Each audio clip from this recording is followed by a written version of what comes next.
संसद में दौड़ने वाले, संसद में दौड़ने वाले राजकुमार राव जिंदाबाद, राजकुमार राव जिंदाबाद, राजकुमार राव जिंदाबाद। आदिवासी से आया, देखो देखो कौन आया, आदिवासी से आया, देखो देखो कौन आया, आदिवासी से आया। राजकुमार राव जिंदाबाद, जिंदाबाद जिंदाबाद।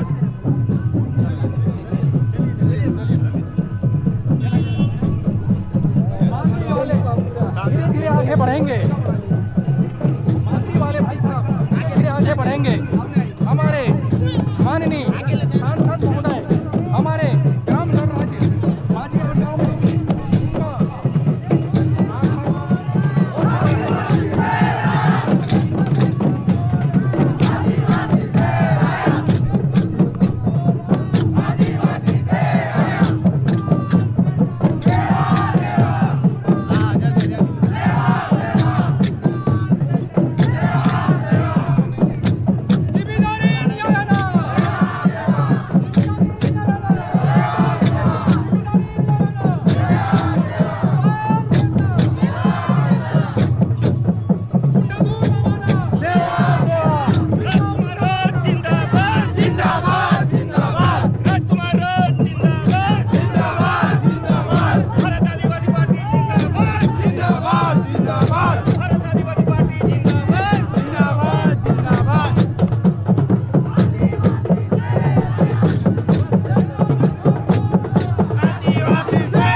में पगड़ी बांधकर और चावल का टीका लगाकर स्वागत करें। तत्पश्चात उनके साथ जितने भी साथी सभी का टीका लगा के सेवा जोहार करें।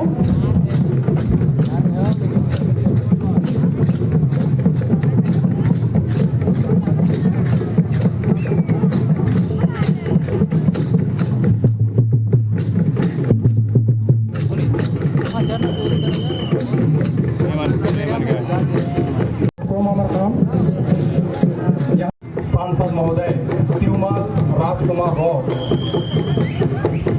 परगाम ब्लॉक के ग्राम गणराज्य माझियाड़ गांव में उनका अभिनंदन सेवा जोहार हम समस्त ग्रामवासी और समस्त दर्शक देखा उनका सेवा जोहार करते हैं।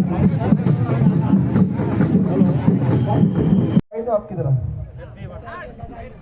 बुढ़ाल पेंटा सेवा सेवा बुढ़ाल पेंटा सेवा सेवा। आप सभी को दिल से सेवा जोहार। आज छत्तीसगढ़ राज्य के अंदर इस आदिवासी बाहुल्य क्षेत्र कोंडागांव जिले के अंदर आप सभी ने मेरा और हमारे समस्त साथियों का दिल से जो स्वागत किया गया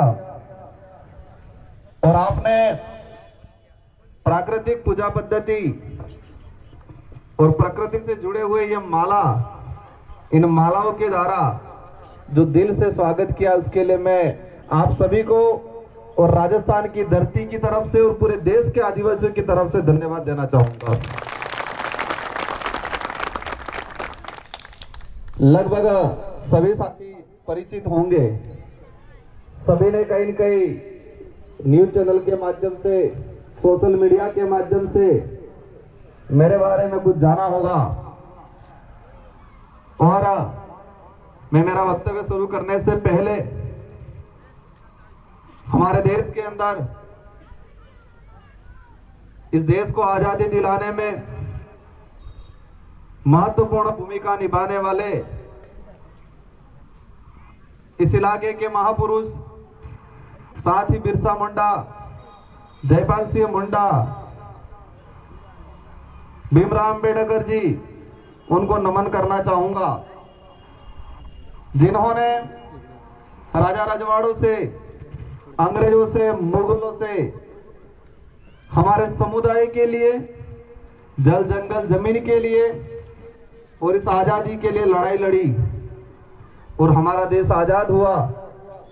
और आजाद भारत के अंदर भी हमारे समुदाय के कई सामाजिक संगठन के लोग, जिन्होंने आजाद भारत में कोई भी सरकार रही हो, उन सरकारों से आदिवासी समुदाय के संवैधानिक अधिकार को लेके, आदिवासी समुदाय के हक अधिकार को लेके, जल जंगल जमीन को लेके जिन्होंने लड़ाइयाँ लड़ी और जो शहीद हुए, उनको भी नमन करना चाहूंगा। साथ ही हमारे इस मंच पे विराजमान भारत आदिवासी पार्टी से, हमारे मध्य प्रदेश से राष्ट्रीय उपाध्यक्ष, यहाँ के राष्ट्रीय सदस्य भाई शैलेश जी, साथ ही अन्य हमारे समस्त सामाजिक संगठनों के पदाधिकारी और कोंडागांव से इस गायता जोहरानी पर्व माझी आट गांव के समस्त युवा साथी, बड़े बुजुर्ग, हमारी माताएं बहनें, नारी शक्ति, आप सभी को तहे दिल से धन्यवाद देना चाहूंगा, जोहार करना चाहूंगा। मेरा यहाँ पर आना एक संजोग माने, यहाँ एक मिशन माने। यहाँ मेरे दिल के अंदर हमारे आदिवासी समुदाय के हित में मेरी जो भावना है, और साथ ही मैं जिस पार्टी से आता हूँ, उस पार्टी के उद्देश्य ये है कि पूरे देश के आदिवासी समुदाय के संवैधानिक अधिकार, साथ ही इनकी जो मूलभूत समस्या जो है, आदिवासी समुदाय के विस्थापन को लेके, अपनी आइडेंटिटी को लेके जो पूरे देश में आदिवासी जूझ रहा है, तो पूरे देश के आदिवासियों को एक मंच पे लाने के अभियान से हम यहाँ पर पहुंचे। और मैं मेरे संसदीय क्षेत्र बांसवाड़ा डूंगरपुर, जो राजस्थान के अंदर आता है, वहां की जनता को भी धन्यवाद देना चाहता हूं कि जिन्होंने मुझे जोरदार वोट देके सांसद बना के दिल्ली भेजा। इस उम्र में मुझे मेरे संसदीय क्षेत्र ही नहीं, पूरे देश के आदिवासियों का, साथ ही अन्य समुदाय जो मानवता में विश्वास रखते हैं, जो इस देश में पिछड़े हुए हैं, उन सब का प्रतिनिधित्व करने का मुझे अवसर मिला दिल्ली के अंदर। इससे पहले मैं आया था इस इलाके में जब मैं विधायक था, और मुझे मेरे 84 की जनता ने 2 बार विधायक बनाया और तीसरी बार मुझे सांसद चुन के भेजा। साथियों, आज ये जो पर्व है, ये पर्व पूरे देश में मनाया जाता है। तरीका अलग जरूर हो सकता है, उसका नाम जरूर अलग हो सकता है, लेकिन ये जो जिस भावना से, जिस उद्देश्य से ये जो पर्व मनाया जा रहा है, ये पर्व छत्तीसगढ़ अकेले राज्य में नहीं, ये भारत देश के प्रत्येक राज्य में जहां आदिवासी समुदाय हैं जो अपने संस्कृति को नहीं भूला है, वो हर इलाके में मनाया जाता है। हमारे इलाके में भी मनाया जाता है। जो पहली फसल होती है और फसल पकने के बाद हमारे घर में ले जाने और हमारे खाने से पहले हमारा समुदाय हमारे पूर्वजों को, हमारे कुल देवताओं को, देवी देवताओं को पहले पूजता है और एक पर्व के थ्रू पूजता है। पूजने के बाद देवी देवताओं को भोग चढ़ाने के बाद ये अनाज ग्रहण करता है। ये परंपरा पूरे देश के आदिवासियों के अंदर है और इसको बरकरार रखना है हमारे, क्योंकि यही हमारी पहचान है, आदिवासियत की पहचान है।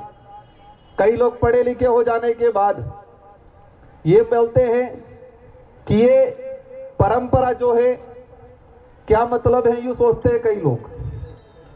कई लोग कहते हैं कि पुराने जमाने की बात है, जो पढ़ लिख के अधिकारी या नेता बन गए, ये तो पुराना मामला है, इसको छोड़ना चाहिए भी कहते हैं कई लोग। लेकिन मेरा जो मानना है कि जो ऐसा बोलते हैं उनको इस काबिल बनाने में सबसे बड़ा रोल इस संस्कृति का है। अगर ये संस्कृति, ये परंपरा नहीं होती तो आदिवासियत की पहचान नहीं होती, और आदिवासियत की पहचान नहीं होती तो आदिवासी समुदाय का सर्टिफिकेट नहीं मिलता, और सर्टिफिकेट नहीं मिलता तो वो अधिकारी नहीं बनता और मैं सांसद भी नहीं बनता। तो ये हमारी एक ताकत है, हमारी जो परंपरा, हमारी ये पूजा पद्धति, वो हमारी एक सबसे बड़ी ताकत है। हर समुदाय अपनी पहचान के लिए तरसता है, पहचान बनाने में तरसता है, लेकिन हमारे पूर्वजों ने हमारी इतनी पहचान बना के गए हैं, इतनी छाप छोड़ के गए हैं कि हमें नया कुछ नहीं करना है, सिर्फ उसका संरक्षण करना है।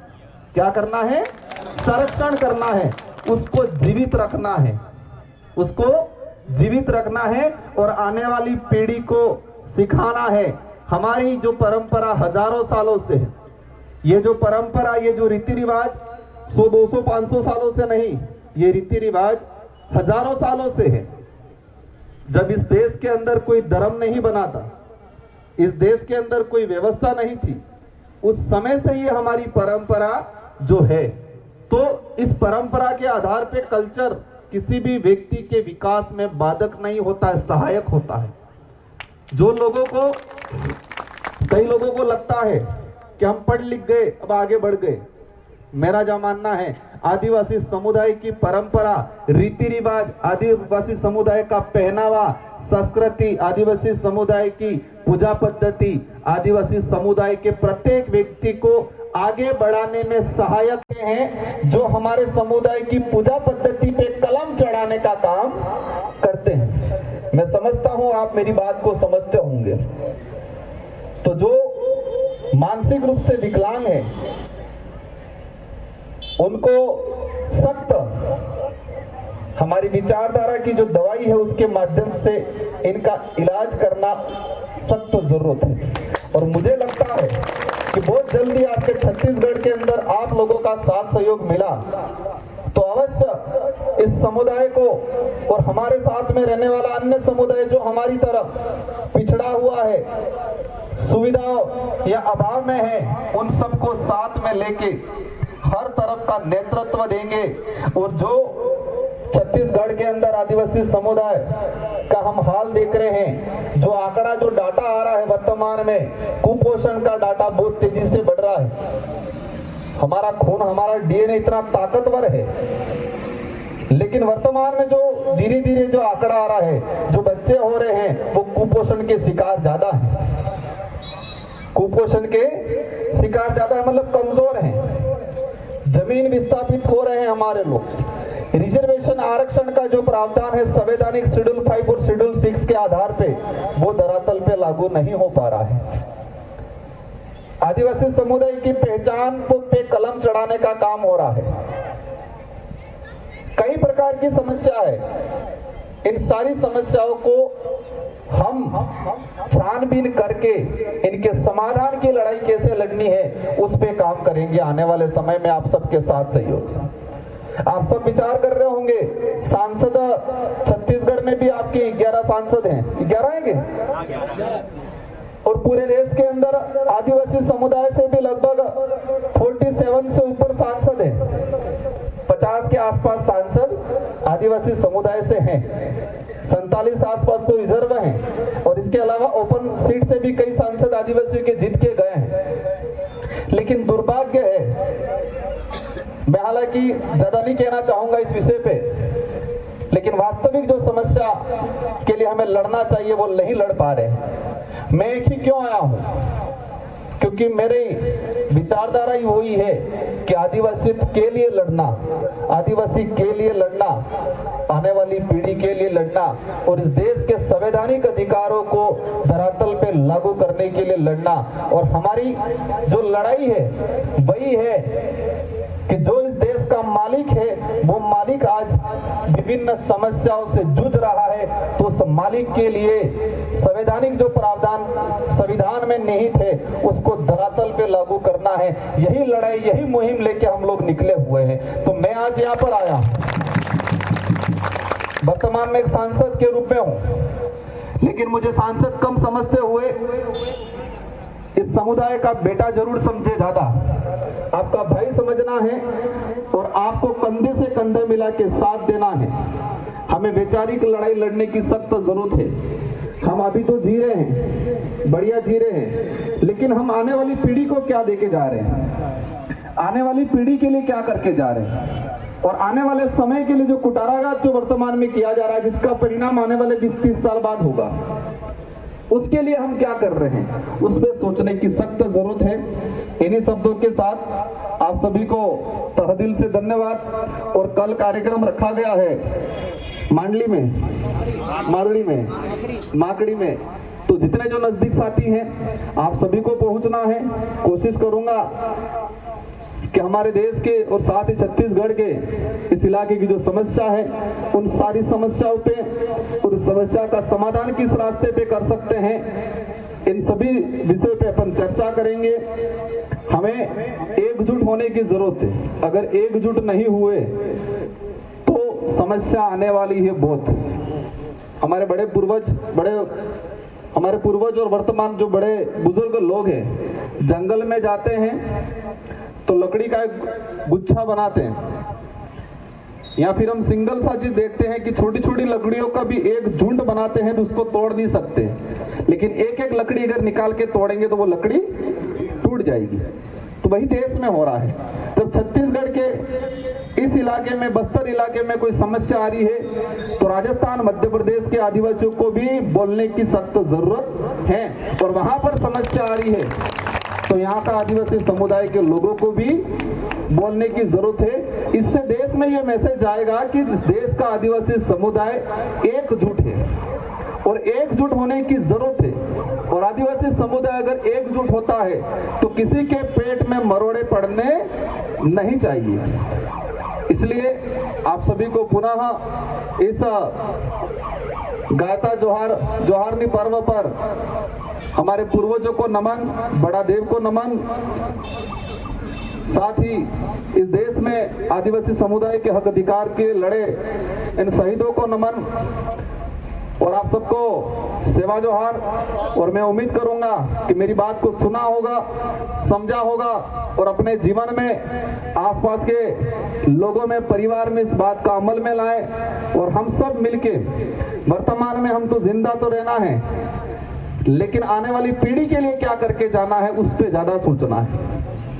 वर्तमान में जिंदा रहना है, सुख सुविधा अर्जित करनी है, उस पर कम सोचते हुए आने वाली पीढ़ी के लिए कितना बेहतर कर सकते हैं इस विषय पे ज्यादा सोच के काम करने की सख्त जरूरत है। इन्हीं शब्दों के साथ आप सबको तहे दिल से धन्यवाद। जय जोहर का नारा है, जय जोहर। सबको धन्यवाद, आभार, सेवा जोहार, जय भारत, जय संविधान।